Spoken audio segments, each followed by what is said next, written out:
Okay, so this is the video I was talking about here, Henchman. It's this one right here. Indeed, you recently went against the spirit and performed counterplay, and she couldn't catch you at all match, and you escaped along with the other survivors. It's right there and has been proven. You don't understand why some people claim she doesn't when clearly she does. It baffles you. It's because survivors just like to complain so much, you know, like they think like because like they lose this killer so much, they think like, oh, this killer's so OP. Nerf this killer, please. I can't win against it. Just like, bro, keep playing. You'll get it. You'll learn that counterplay. You just gotta keep going, right? You complain about it, it's not gonna change much, you know. Even if she does get nerfed, she's still probably gonna be one of the better killers in the game, maybe. That depends what they do with her, actually. Yeah, this is the tunneling video I was telling you about from Spookyloopz. So I think this guy's a fog whisperer, isn't he? Pretty sure he is. I don't know.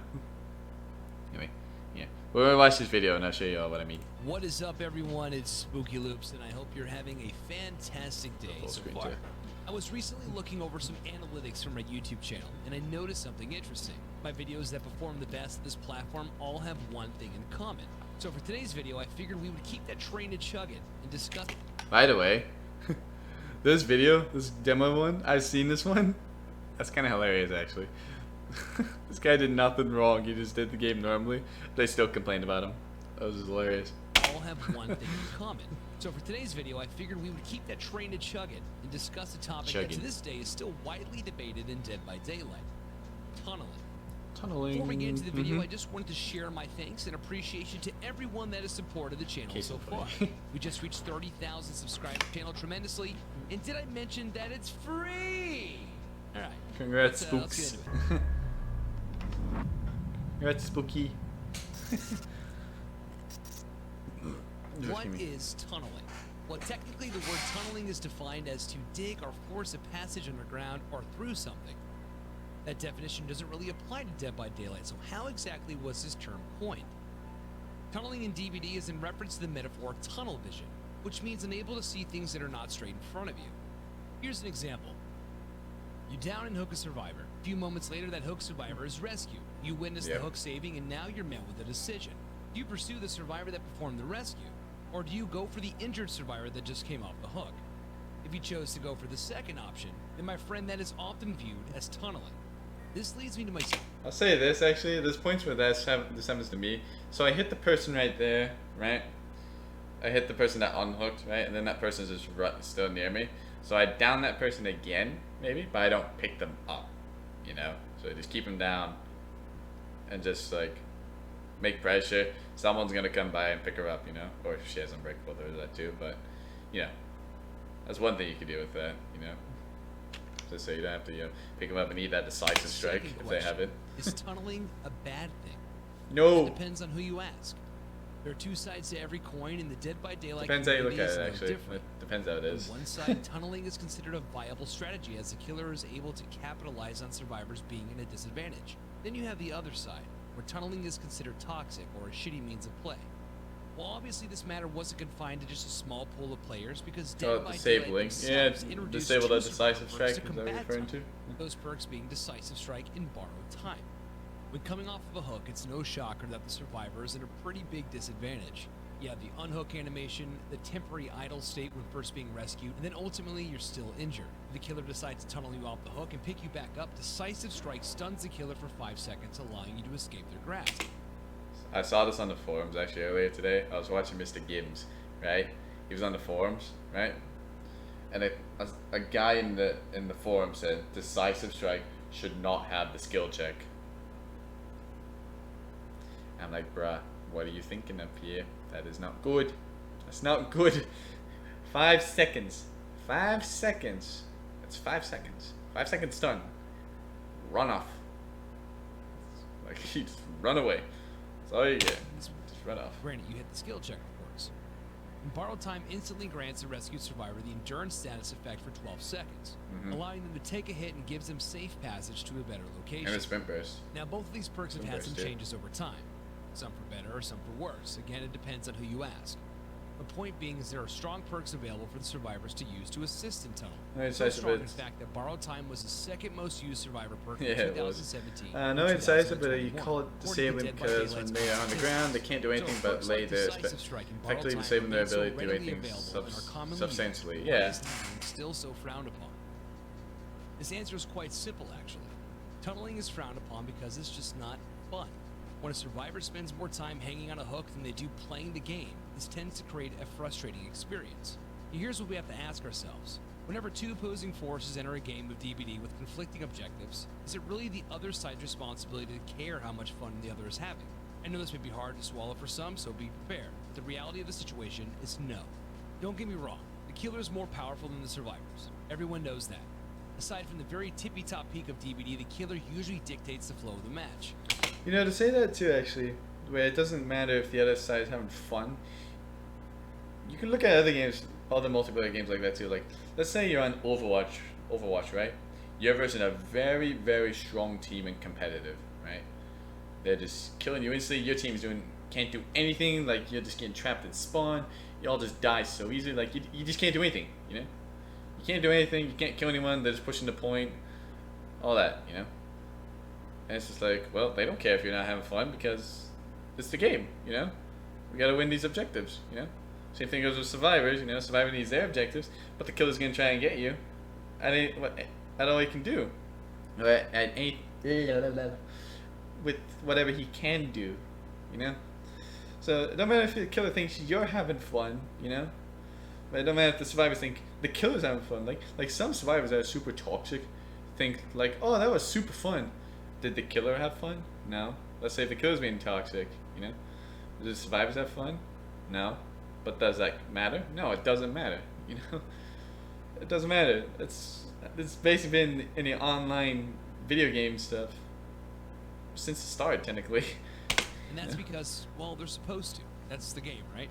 That being said, the flow swings both ways. If the survivors are making great runs and gens are flying, the killer has affected the flow of the match because they made poor decisions in regards to managing their time. It also goes the other way, when the killer is being more oppressive and is capitalizing on pressure. Everyone wants to win. Nobody enjoys losing. Some players handle the loss better than others, but this is where the controversy arises. A good portion of the Dead by Daylight community have become so accustomed to perceive tunneling as against the rules or taboo, rather than a means of strategy. If the killer is having a difficult time completing a chase, the remaining survivors capitalize on their absence by finishing gens uncontested. And that is 100% the right thing to do. However, if the killer attempts to eliminate a player faster in order to regain control of the match, is there really a difference? This creates a double standard within the community, as some believe others should play a certain way while they have the freedom to perform as they see fit. That's like a football team telling the other side to only go for field goals while you're allowed to make touchdowns. Sounds kind of silly, doesn't it? Now let's rewind just a tad. I'm all for people having fun and enjoying themselves when playing DVD. After all, this is a video game. However, I'm also all for people playing how they want to, as there are no rules or code of conduct. We have two opposing sides in a video game or any game really. This goes for The both consideration of the Here's joy something to of the keep in opposing mind. team goes Borrowed time and out of the window by decisive default strike are due to the great ways natural, protect you and your team. due to the The nature killer and decides to play dynamic aggressive of the and game initiate a itself. tunnel. Yeah. More often than not, they're going to be punished for doing so. Killer hits survivor with borrowed time. Hit was essentially useless as the survivor has the endurance status effect and a boost of speed to create distance. The killer then has to catch up to the survivor and deal with any structures or loops along the way. Survivor gets down again and then hits the killer with decisive strike, stunning them for 5 seconds and allowing ample time to create even Bunch more of second distance. chances right Meanwhile, there. your team has Yeah. plenty of uncontested time to finish the objective. In short, Bunch if of the killer second really chances decided to for the pursue survivors you right and there. only you, there are two ways to look at this. Number one, like it or not, your role in that game has been decided to take aggro and kite the killer for as long as possible. And two, you apparently have become such a threat to the killer's chances of winning the game that they were willing to chase you the entire game instead of pressuring anyone else. I had a doctor yesterday. First game, went against a doctor. Chased me for 4 gens. 4 gens, lost the match because he was tunnel vision onto me. There you go. You know, he lost the game because he committed to someone. He saw me as a threat, you know, that he went for me. But he shouldn't have, because he lost the game. You know, there's different points where you have to like, you gotta know like, okay, this guy's a threat at looping, but should I target him the entire match? No, because it's not a 1v1. You know, there's other people out there rather than just the one survivor that you want to catch. You want to catch that guy. You really want to catch him and make sure he's dead. But the fact is, you have 3 other survivors to worry about rather than just this one guy. You know, if this guy wants you to chase him, don't chase him, because at some points, there's some points where survivors want you to chase him. They'll follow you to make sure you try and chase him. Little they know though, why would you chase them? They're not doing any gens. They're just following you. You know, why chase them? Go for people that are on gens. It's gonna be annoying that he's following you, but go for the people that aren't on the gens, or that are on the gens. You know, it just works like that. Either way you spin it, you're a badass. Everyone has a role to fill. You just so happen to be the evader of that game. Yeah. Another concerning issue are some players understanding that tunneling exists and still opting out to bring means of protecting themselves, solely because they believe in the fictional rules of engagement. This is Dead by Daylight. The survivors have to survive and the killer has to kill you. It doesn't get any more straightforward than that. Just like that survivor had a game plan and a specific loadout when entering the trial, killer may take on a specific strategy as well to complete their objective. The real problem occurs when a player feels offended when they are met with a specific playstyle, because the outcome doesn't suit them. There's a fancier word for this. It's called entitlement, and it applies to both sides. What's also alarming are the lengths that some people go to with their entitlement because they simply believe that I've ran into many survivors like that before. Many survivors. Yes, their names are very similar. Is a fantastic content creator Spookyloopz that plays Dead by Daylight is actually a good example of this, and has captured some wild cases of this exact type of situation. Take a look for yourself. Wow, Tunnel, you're an absolute cocksucker, dude. Literally fucking Look at that. This dude comes into my chat, says all of that, which you just saw, and then reports me for griefing. They can run object, GPS, unbreakable, hook, sabo, flashlight. They can do anything they want. Anything they want. But as soon as you tunnel, oh, it's game over now. Exactly. The survivors can do all that stuff, but the killer can't do that. He can't do that. He's not allowed to do that. You know. Want to bring object of obsession? You can see the killer all the time. That's a stealth killer. But you know, is that flashlights? You know, want to go for a flashlight save? You know, you can do that. Because survivors are able to do that. You know, they're allowed to do that. A killer can't tunnel. He's not allowed to tunnel. You know, you can't tunnel. You know, what is it? You know? I find it funny that when some survivors who want you to try to chase them are played off as if you're intimidated. No, I'm not intimidated. I'm just not stupid. You're not the only survivor in the game, and I know it. If I chase you, I lose the game. I'm not scared. I'm just not stupid. I mean, the feel that's fun. Yeah, exactly. Your point right there. That makes sense. You know, I'm not gonna chase that survivor that wants to be chased because it's stupid. You know, like okay, there's points for me though. Like sometimes I have humor and see if he's good. Like there's points where I have done that and I catch them instantly and they rage. And I'm just like, bruh, you want me to chase you. This is the consequences. You know, it just happens. I make this game not fun for anyone. I make it fun for myself. I'm having fun. It's a game. I can play how I want. You can play how you want. You are considered the Yeah. Resident. resident, Yeah. you know, tunneler gamer doesn't give a shit, which is totally fine. Yes. VT is something that'll actually, in a lot of cases, deter me from tunneling. Like if I'm like, okay, I'm gonna try to down this person, and maybe try to hook them again. And if they have BT, I'm like, all right, okay, you go mend, and I'll go commit to this person. So it depends on the scenario, though. It depends on how many gens are left. Depends on a lot. But BT is something that does deter me from tunneling. Yeah, four hooks, 2 gens left. I think trying to get somebody out of the game as quick as possible is your best bet. Obviously, there's probably really good killers out there who could swing it, but that's not me. People really put a lot of pressure on killers for like everybody's fun in the match is dependent on you, but really it's like their fun is dependent on the survivors as well. Like it's just like survivors expect a lot. Like they expect no tunneling, no camping, no slugging a lot of the time. Yep. They don't want you to use certain perks and all this stuff. And there's an analogy that I use a lot, and it's that if your friend's on a generator and it's at 75%, they get chased off of that generator. Are you going to go finish that generator because it's already 75%, or are you going to go start a brand new generator to maybe give the killer some time? Like that's what I would kind of the equivalent of That's actually a good strat too. I know some survivors, when I play with them, it's like, well, you know, I want to finish this one gen. This one gen's super close. I want to finish it. It's just like, you have 2 other gens. For the last gen anyway, you have 2 other gens available to you. If you only go for 1 gen, that could really make you lose the game, because if that killer plays super good, he's gonna catch you already. If he's got Ruin, Pop still up, like, you're gonna lose that gen. And that's why, obviously it's best to pressure multiple gens as a survivor, because if you just do the 1 gen, well, then the killer's gonna get you all. But if you target one, like if you go for the other gens, what's he gonna do? He can't pressure all 3 of them at the same time, unless he's like super good and he's on steroids, and yeah, he can do it. But it just doesn't work like that. It works, and some people just go for the 1 gen. So like, why go for the 1 gen? Yep, like sometimes it's another gen right next to that gen. They don't touch it at all. Like, they just don't touch it. It's like, but this one's almost done. So like, yeah, but if he did that gen, he would have had to pressure 2 gens. Excuse me, Yeah, it's just, yeah. Of tunneling, like you want to complete your objective as quickly as possible. Why do you think That's that why it's they better get to so divide your upset pressure on over gens, because the killer can only if there chase are 1 person at a time. perks Yeah, that the exactly. game developers put in this game? They kinda Unless he's able to that juggle someone is everyone still really upset. easily, because there's some killers that can do People that. feel entitled to winning, and if not winning, they feel entitled to like more of a chance. If they're tunneled, they're like, they feel like it was unfair. They feel like they didn't get to play enough.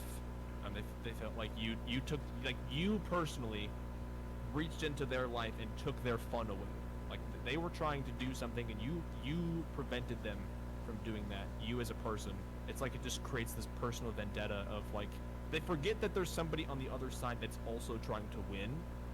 They completely forget that. Like, this person wants to win, this person has objectives, and they want to complete those objectives, but they completely forget that, and they just think of, well, I didn't have Yeah, fun. you can make this game Like, completely I didn't balanced. have What do fun. you got, I didn't- henchman? I didn't. What do This you didn't got? go my way. There's also one more thing to discuss in this video, and this is ultimately the survivor feeling that they were tunneled when in reality they lacked information to understand the situation. Let me elaborate. You get unhooked and run away to heal. Killer is currently involved in another chase, and the chase survivor accidentally brings the chase your way. Killer hits the survivor, and then they run off, and you so happen to be right there hiding behind a rock healing. Remember, ample time has passed since you've been unhooked. Exactly with that one too. Is that absolutely unbalanced everything on both sides? You put me.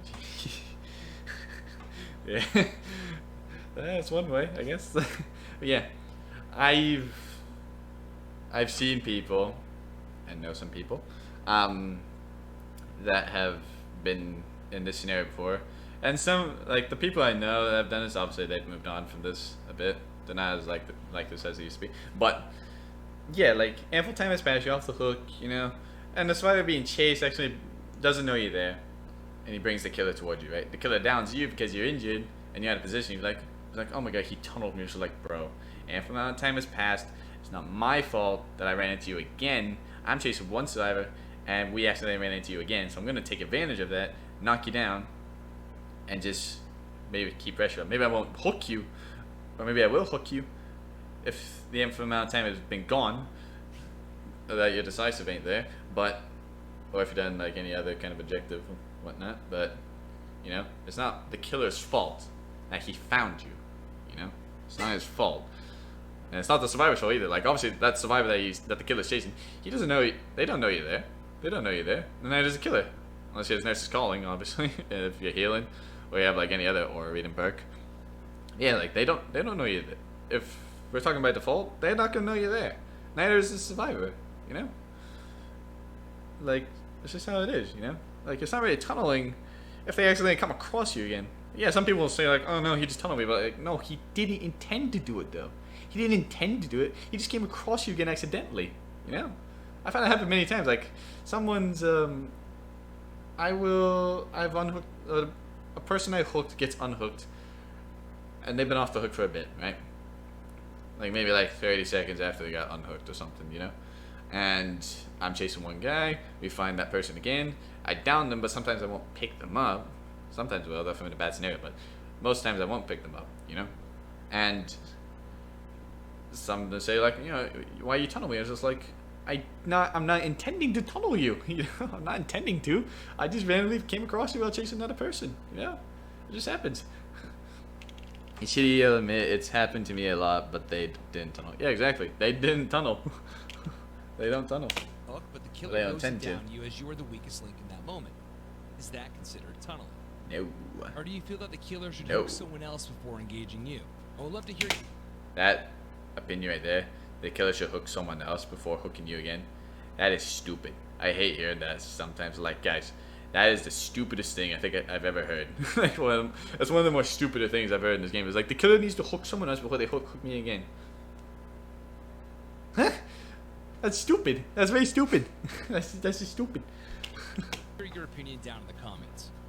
At the end of the day, my friends, everyone has their own win conditions and play styles. When the situation calls for it, sometimes getting a player out of the game to create a 3v1 in order to keep up with the flow of the match is necessary.